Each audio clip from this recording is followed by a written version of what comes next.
స్త్రీలు మంచి ఉపదేశం చేసేవారై ఉంటారు. మంచి ఉపదేశం చేసేవారై ఉంటారు.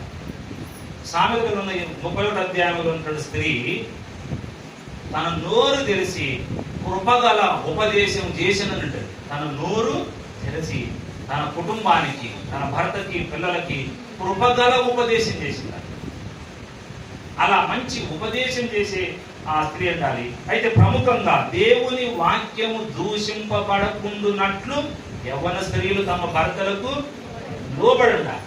గుడ్డోడైనా గూనోడైనా నీకు భర్త, నీకు తల, నీకు హెడ్.